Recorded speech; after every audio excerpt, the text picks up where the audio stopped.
Right now at 6, call it a Cascades rescue where everything went right. And John said, I've never had anybody so happy to see me in my life. As for the first time, we hear from the hiker who nearly lost a close friend. Plus, we're going to shake them and hope that they survive the ground motions. Why you might say Oregon is the epicenter of earthquake engineering. And later, 2 private universities hoping to come together in a merging of the minds. Our whole goal is to do more with more.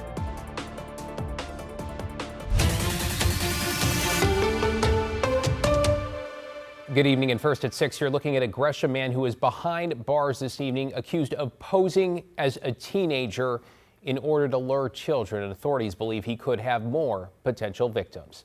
Thanks for joining us. I'm David Molko. And I'm Christine Pitawanich. That 20-year-old suspect is facing a long list of charges, including rape and sexual assault. Our Catherine Cook is live with what appears to be a warning from the Multnomah County DA. Catherine.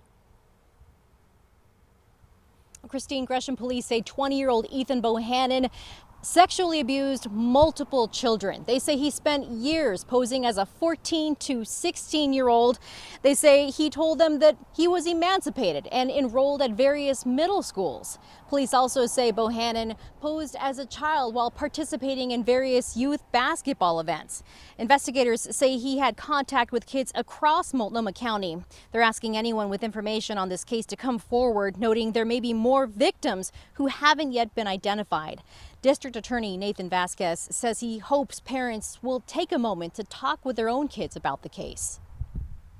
I think step one is just sit down and have a conversation over the dinner table with kids, right? It is, if you have concerns, talk to your kids and just be plain with them. Hey, was there anything that you were concerned about, right? Was it a friend of yours, that maybe you're concerned for that friend?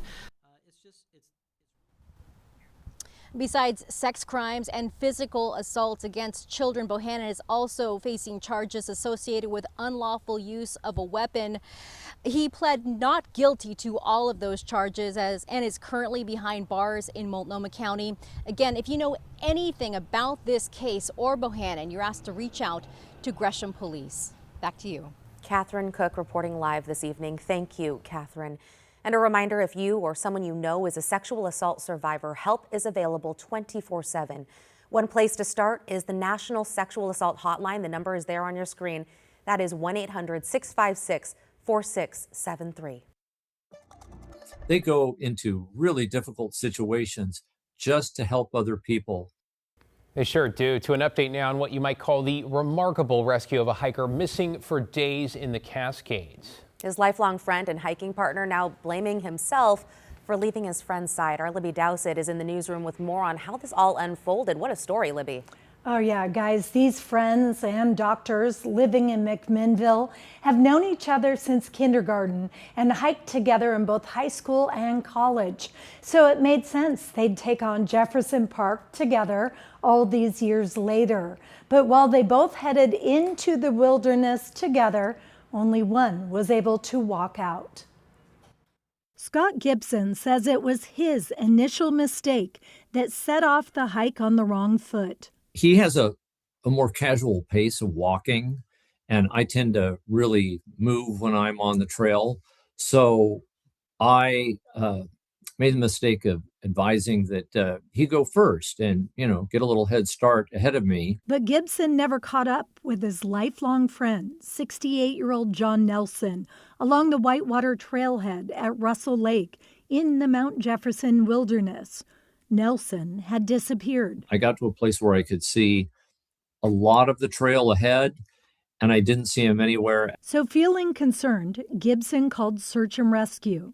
They worked quickly. They realized that time was of an essence, and they really got on it. One creeping thought stuck with Gibson in the following days. This would either be a rescue or a recovery. The trails are like super highways.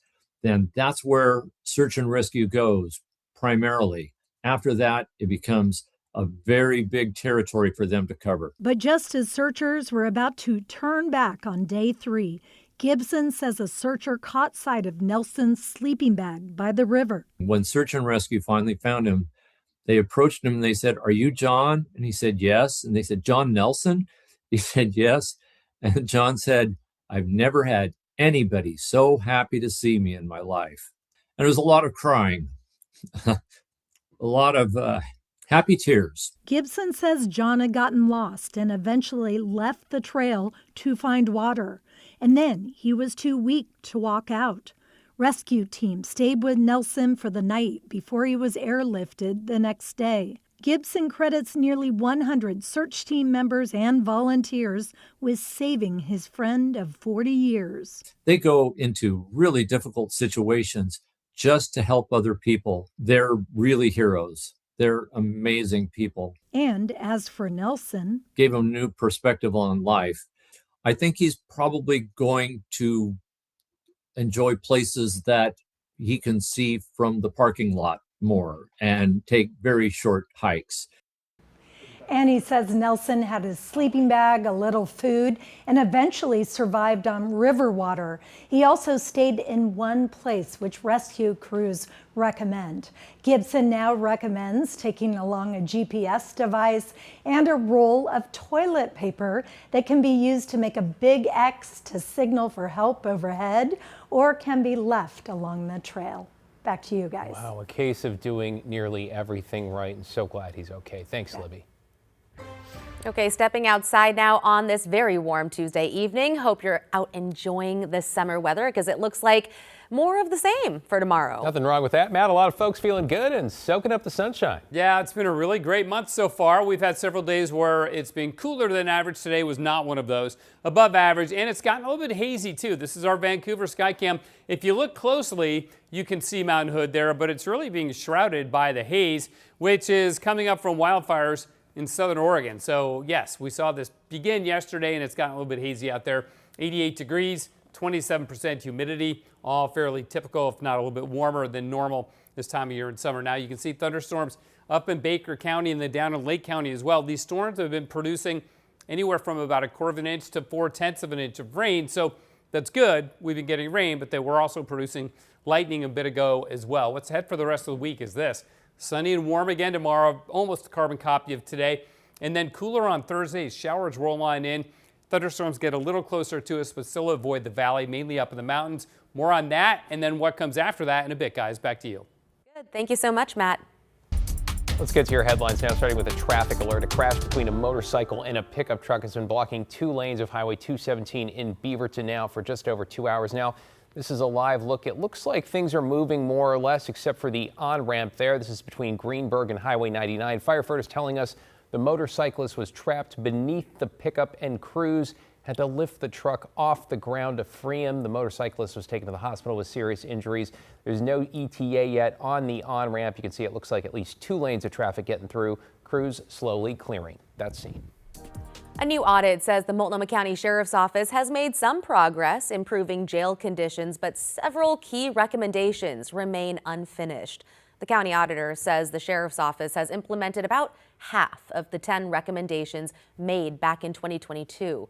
The auditor says the biggest concern is the continued use of solitary confinement, especially for people with mental health conditions. The Sheriff's Office responded with a lengthy statement that noted they, quote, strive for continuous improvement. And Oregon's governor was in Portland this morning highlighting a summer learning program aimed at helping students stay on track. The governor, who we should note is running for re-election, visited Fabian School in Northeast, where students are taking part in programs funded by the state with a focus on reading, math, and STEM. We know budget challenges are real. Getting to balance budgets and into the next school year has been challenging for some districts. But the partnership from the state with the dollars for the summer learning programs has really provided stability and continuity. Though you may remember some school districts that applied, including Parkrose, Gresham, Barlow, and Reynolds, did not make the cut. The Latino Network called that not equitable, while the state said those decisions reflect the, quote, reality of limited resources. Well, the Pacific Northwest sits in one of the most seismically active regions in the country, making earthquake preparedness a top priority. Let's bring in Joe Ranieri live overlooking downtown with the story of the next generation of engineers putting their designs to the test. Joe? Exactly right. Now, this is a huge event for the engineering community. It's an event that only takes place every 4 years, and this year it's taking place right here in the Rose City, where over the next couple of days, about 1,000 folks will be coming in and out of the convention center for this event. Meanwhile, there are 300 to 400 college-age students from colleges from here globally, or I should say across the country to globally, will be presenting a research project that they've been working on for almost a year now. Pues sí, o sea, lo ponemos y luego lo quitamos, pero usamos wood glue. Students from around the world, from Ecuador, Turkey, India, and Canada are in the Rose City this week. And this is honestly very similar to a real project. Like, we go from the start of the design process all the way to the construction and the completion here. You could think of it as a science summer camp for adults, where students compete in making these buildings all out of the same material, balsa wood, very strong and low density. We are repairing our models that we spent many months working on and building. And tomorrow we'll present to the judges about them, and then Thursday we're going to shake them and hope that they survive the ground motions. Students take into account where the building is going to be built. Obviously important to be able to design to the region and understand how it works. You know, like you can't just build the same thing here as like another country. You gotta figure out your surroundings and figure out how to keep people safe everywhere. The National Conference on Earthquake Engineering takes place every 4 years. It might not be as grand or well known as the World Cup, but for these future engineers, it's their World Cup. Maybe not as globally exciting as the World Cup, but for us as civil engineers, structural engineers, it's honestly more exciting than the World Cup. This is a great chance to really get engaged with the structural engineering community. It's also an opportunity for the science community to come together. So bringing people together from all over the world, we're able to exchange ideas across disciplines from geotechnical to structural. And share experiences. We can also be learning from what our partners and colleagues are working through abroad. So we all saw Venezuela on the news. And there's things to learn from emergency management. To see what works and what doesn't when it comes to earthquakes and preparing for them. Now, David, Christina, it's kind of fun to see some of these college students from across the globe kind of communicate together, putting together their buildings earlier today. Now, the competition will be held later on this week on Thursday. Anywhere from 300 to 400 students will be participating. It's also kind of an opportunity for them to showcase their knowledge for potential engineer companies, as there will be a lot of companies at this event later this week. Back to you. Yeah, really important to keep something like this top of mind, too. Thank you so much, Joe.